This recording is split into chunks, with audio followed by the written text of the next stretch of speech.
कुछ साल पहले तक खेती किसानी की ज़रूरतों के लिए हम उपग्रहों से भेजी गई तस्वीरों पर निर्भर थे, लेकिन अब ड्रोन से यह काम और आसान हो गया है। ड्रोन से ली गई तस्वीरें उपग्रहों से ली गई तस्वीरों की तुलना में ज़्यादा सटीक भी होती हैं। इससे भी बड़ी बात यह है कि हम ड्रोन के जरिए छोटी छोटी जगहों की तस्वीरें आसानी से ले सकते हैं। कृषि के लिए बेहद उपयोगी सिद्ध हो रहे ड्रोन जीपीएस आधारित नेविगेशन सिस्टम और सेंसर से लैस होते हैं। यह खेतों में किसानों की मेहनत और समय दोनों की बचत करता है। फिलहाल कृषि ड्रोन का इस्तेमाल खेतों में उर्वरक, रसायनों और कीटनाशकों के छिड़काव में अधिक हो रहा है।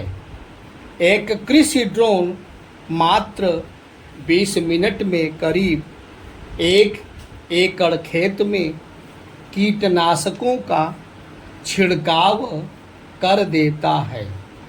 हाथ से कीटनाशकों के छिड़काव से न केवल अधिक मात्रा में छिड़काव हो जाता है, बल्कि उसकी मात्रा से पर्यावरण को भी नुकसान पहुंचता है।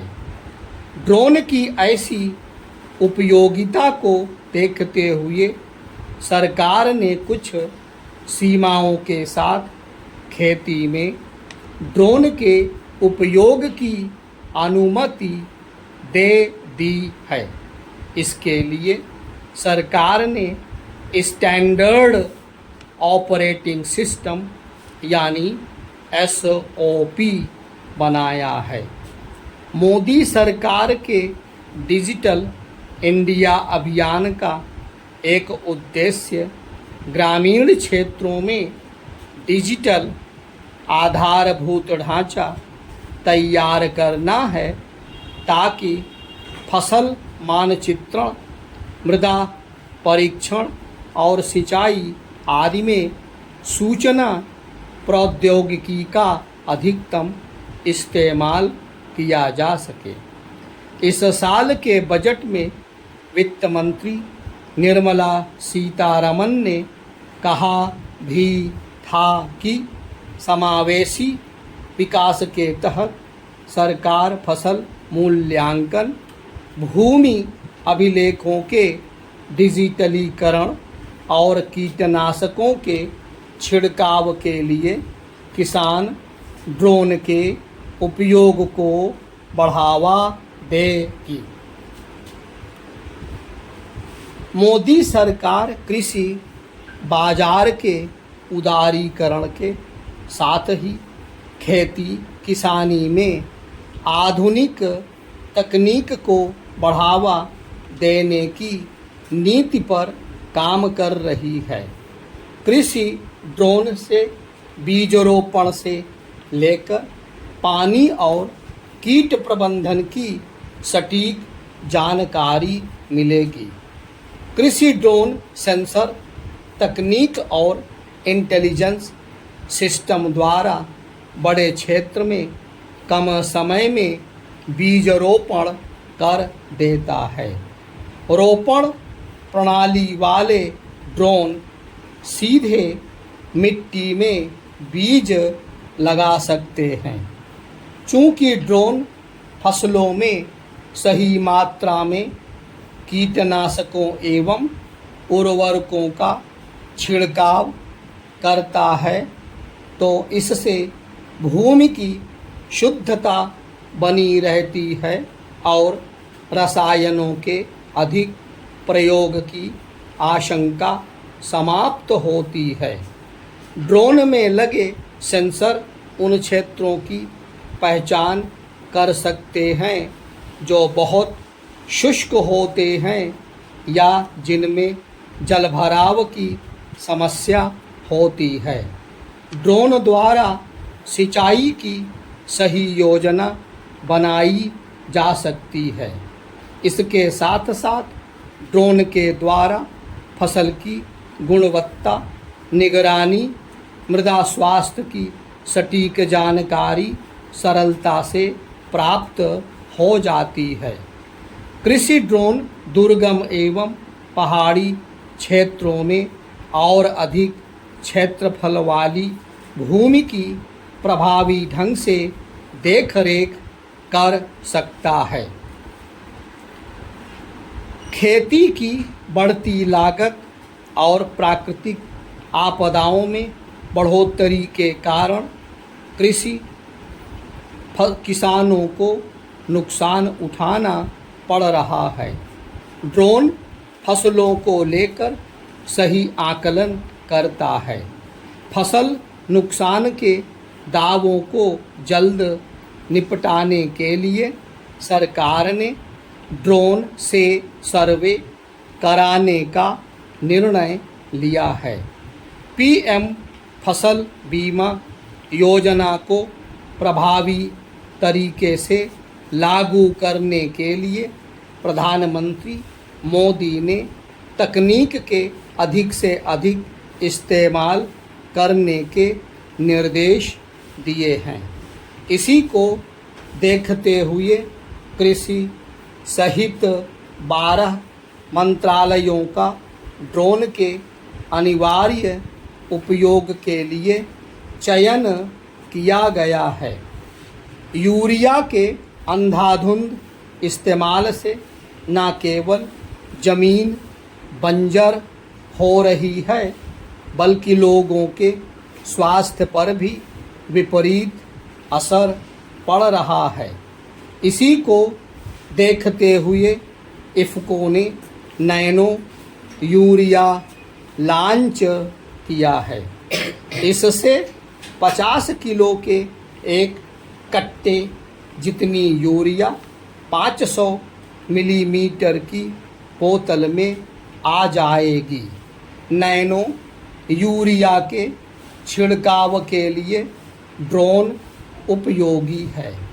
बोतल बंद तरल नैनो यूरिया एवं डीएपी के खेतों में छिड़काव के लिए सहकारी संस्था इफ़को ने 2500 ड्रोन खरीदने का ऑर्डर दिया है।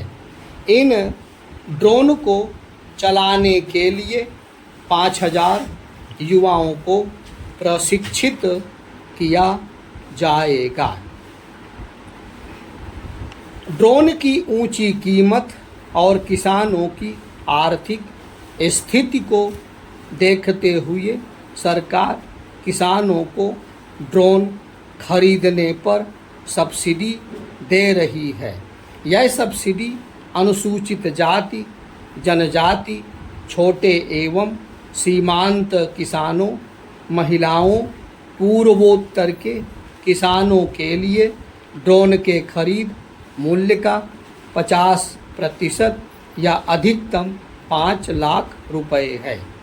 इसके अतिरिक्त ड्रोन खरीदने पर अन्य किसानों को 40% या अधिकतम 4 लाख और किसान उत्पादक संगठनों को 75% तक अनुदान दिया जाएगा। भारतीय कृषि अनुसंधान परिषद के संस्थानों, कृषि विज्ञान केंद्रों, राज्य कृषि विश्वविद्यालयों को ड्रोन खरीद हेतु 100% तक सब्सिडी दी जा रही है। केंद्र सरकार ने कृषि मशीनीकरण पर उप मिशन योजना शुरू की है। इसके तहत कृषि मंत्रालय ने कृषि ड्रोन की खरीद किराए पर लेने और प्रदर्शन करने में सहायता करके इस तकनीक को किफ़ायती बनाने के लिए दिशा निर्देश जारी किए हैं। सरकार ड्रोन की पहुंच बढ़ाने के लिए उड़ान संबंधी नियमों को भी आसान बना रही है। परिणाम स्वरूप देश में ड्रोन का इस्तेमाल तेजी से बढ़ रहा है। फिलहाल ड्रोन उद्योग 5,000 करोड़ रुपए का है। वर्ष 2026 तक इसके 15,000 करोड़ रुपए तक पहुंचने का अनुमान है। सरकार ने ड्रोन के कलपुर्जों के लिए उत्पादन से जुड़ी प्रोत्साहन योजना यानी PLI योजना भी शुरू की है। शिक्षा, स्वास्थ्य, कृषि, रक्षा और अन्य क्षेत्रों में ड्रोन की उपयोगिता लगातार बढ़ रही है। इसी को देखते हुए मोदी सरकार भारत को ड्रोन विनिर्माण की धुरी बनाने में जुटी है। ड्रोन निर्माण के क्षेत्र में भारत के बढ़ते कदम से दुनिया को अवगत कराने के लिए आगामी 26-27 जुलाई को दिल्ली में इंटरनेशनल ड्रोन सम्मेलन का आयोजन किया जा रहा है। 920 शब्द।